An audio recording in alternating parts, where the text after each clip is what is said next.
Trump is giving the Chinese a really hard time, pushing them out of the Western Hemisphere, pushing them out of the Middle East. In this episode, I sit down with China analyst Gordon Chang to understand what really unfolded at the Trump-Xi talks and where the real leverage lies between Washington and Beijing. Xi Jinping has been beating the crap out of us in the information warfare space, and that's our fault. Will Trump call Taiwan President Lai as he's promised?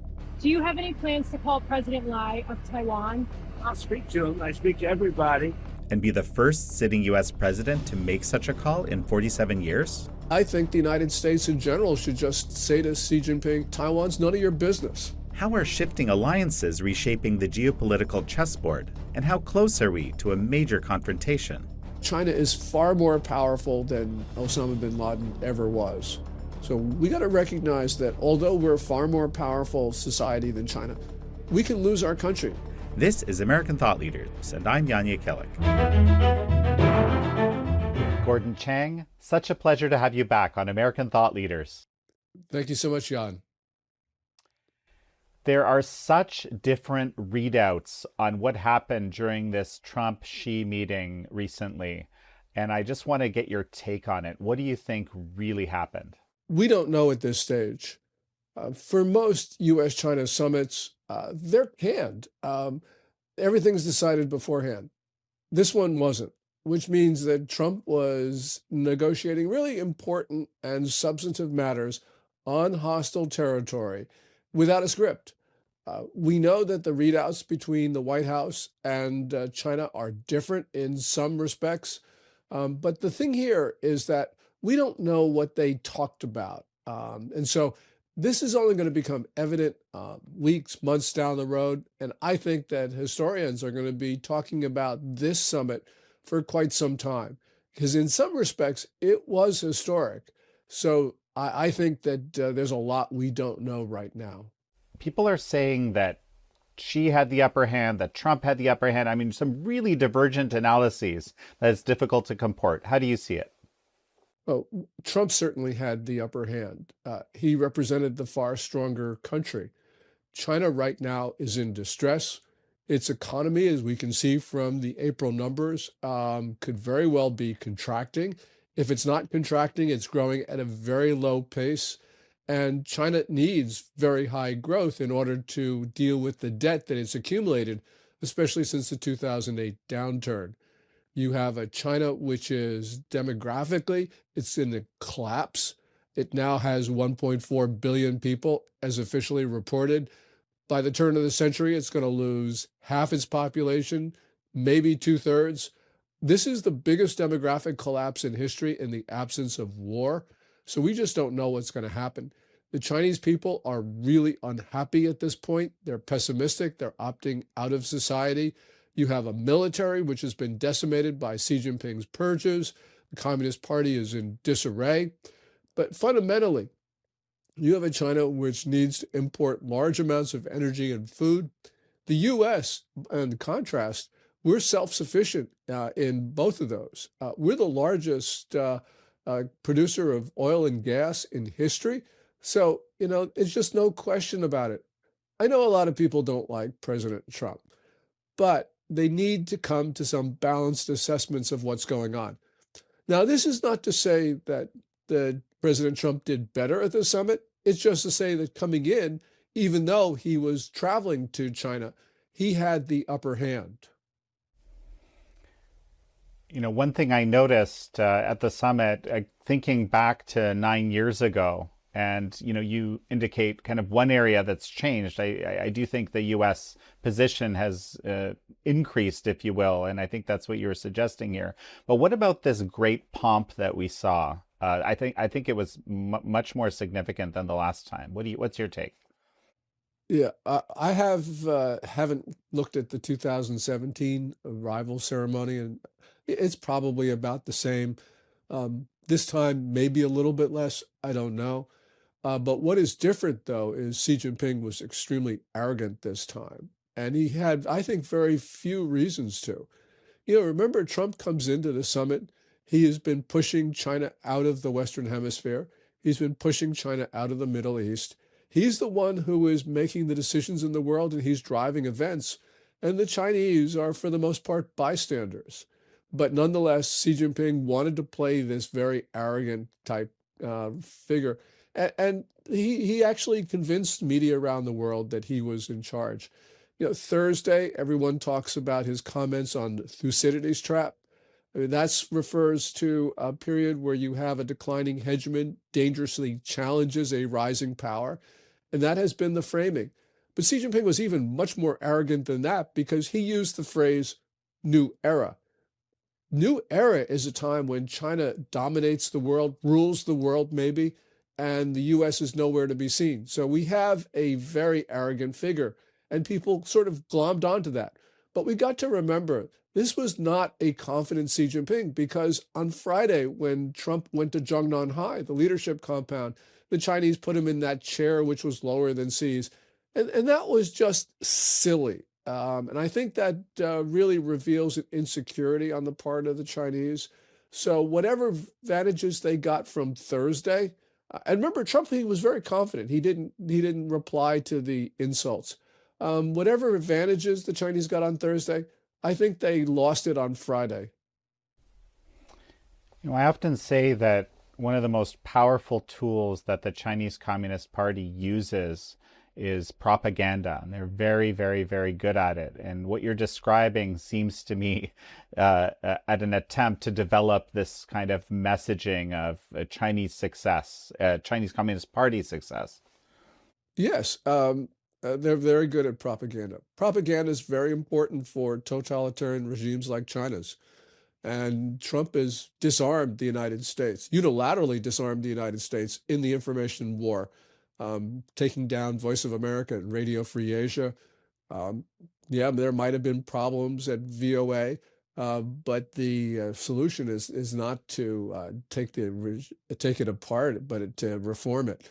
And so Xi Jinping has been beating the crap out of us in the information warfare space, and that's our fault. We're just not fighting it. And we have seen how successful they are. I mean, in the United States, you have a whole generation of kids who are marching in favor of rape, brutality, murder, genocide. I mean, this is inconceivable, but we know why. Xi Jinping has been able to use, for instance, TikTok. One of the more interesting statistics to come out of that platform is that of the videos on Hamas, 86.5% of them supported the terrorist group. So, yeah, we've got a real problem here, and Trump has got to figure it out fast, because this is a very bad situation for us.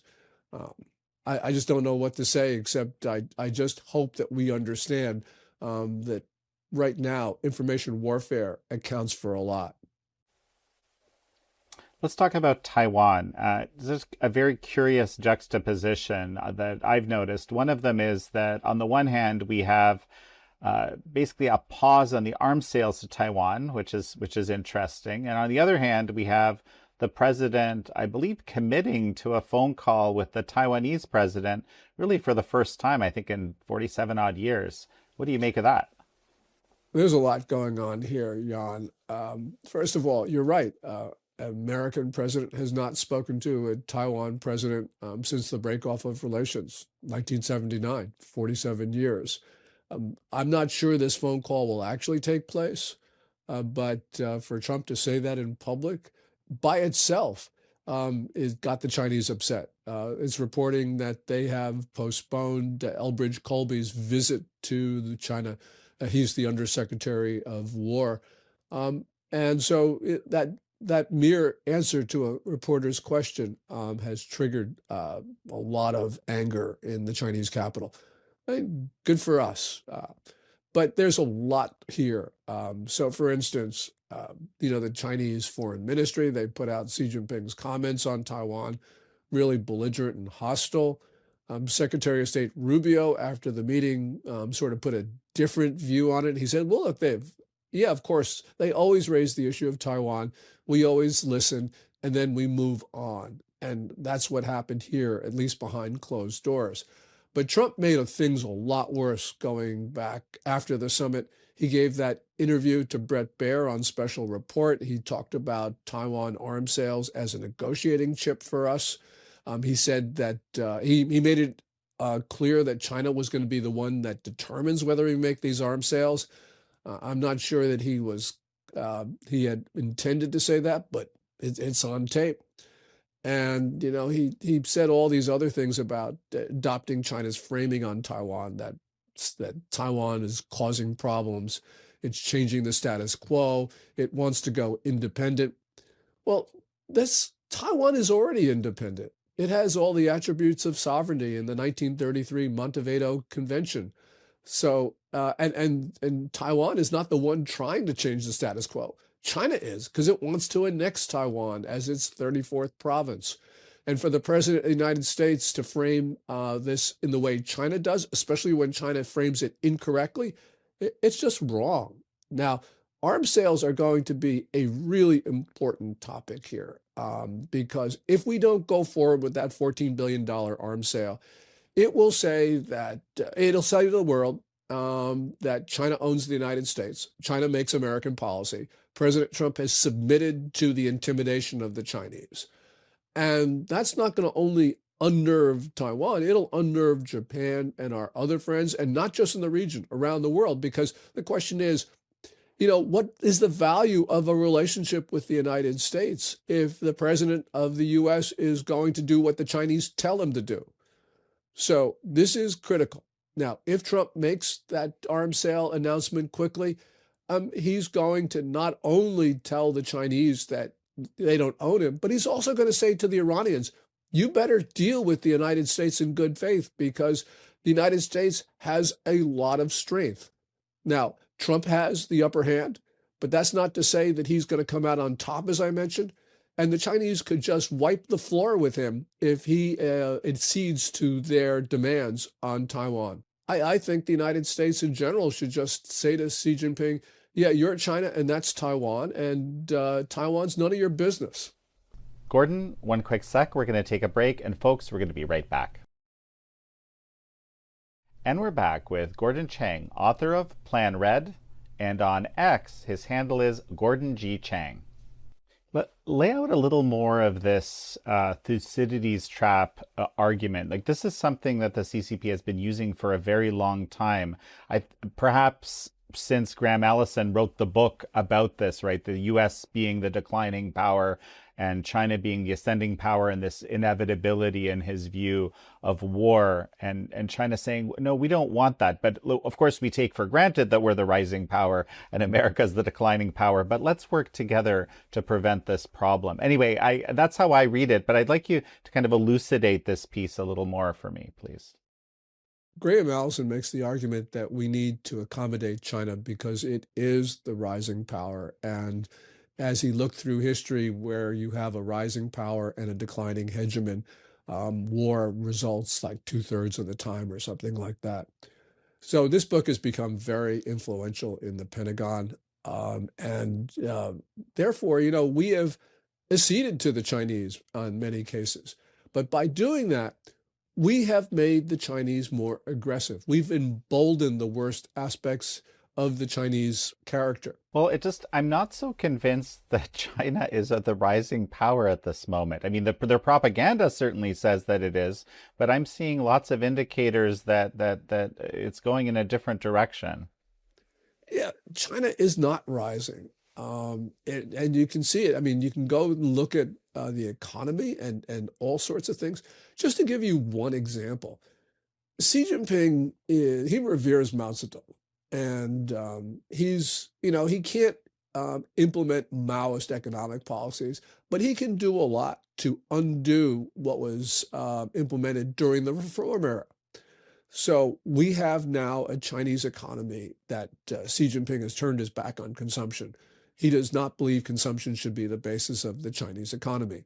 The reason why this is important is because it means that the only way the Chinese economy can grow is to export more. Now, they've been exporting and they've been doing very well in the last couple of years, but they've sort of hit, I think, a wall. And that means Xi Jinping has put his fate into the hands of other countries, especially the United States, because we Americans account for 31, 32, 33% of global consumer spending. So he can't replace us with the quote unquote global South. So if nothing else, that shows you that China is now more dependent on the U.S. That's not a superpower. Trump talks about the G2, which he did after the summit. But there's no G2. There's no G2 because China's not a superpower. There's only one superpower. It's the United States. And if you want to talk in G numbers, President Trump, try this.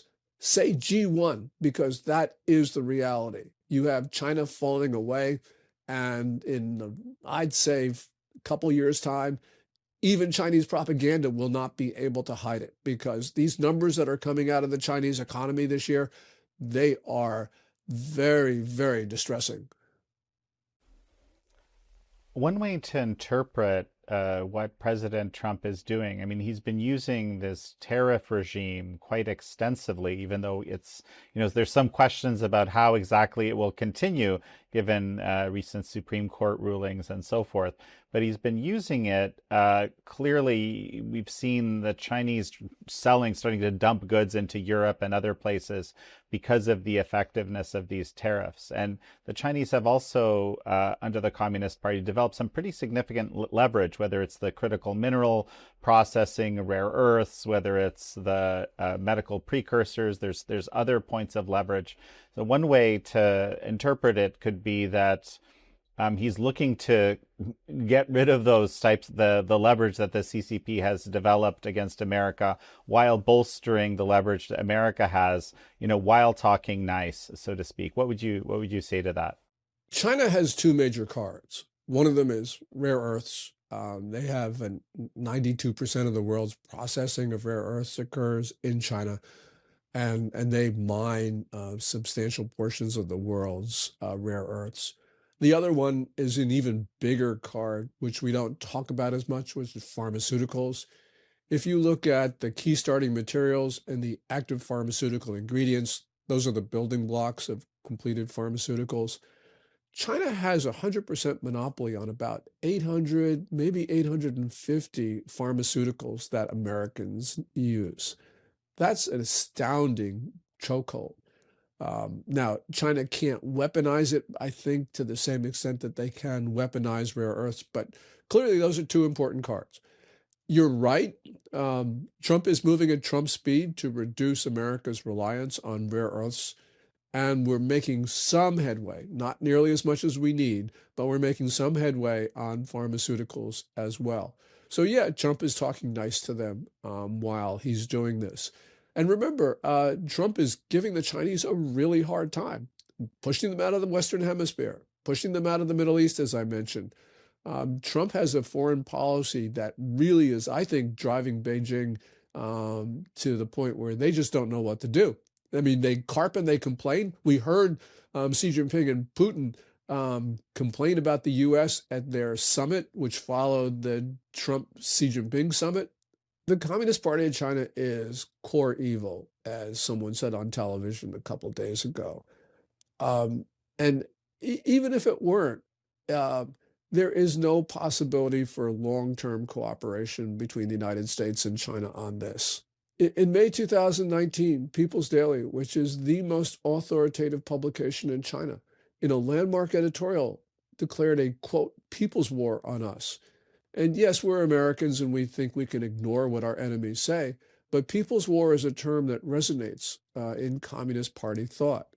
And if there was any doubt on the part of Americans, in March of 2023, PLA Daily, the main propaganda organ of the Chinese military, defined people's war as total war. And we know they have a doctrine of unrestricted warfare. The Communist Party, and we've got to recognize this, that the Communist Party views the United States as an existential threat. It views us as an existential threat, not because of anything that we say or do, but because of who we are. So you have an insecure regime in Beijing is worried about the inspirational impact of America's values and form of governance on the Chinese people. So that means we will never, never have amicable relations with China as long as the Communist Party rules it. We're Americans, and so we think, it doesn't really matter what others think. But have to go back to February 1993, Osama bin Laden killed 6 Americans with the bombing of the North Tower of the World Trade Center. And we just ignored it. We ignored it until one day Osama bin Laden killed 2,977 Americans. And then we said, how did that happen?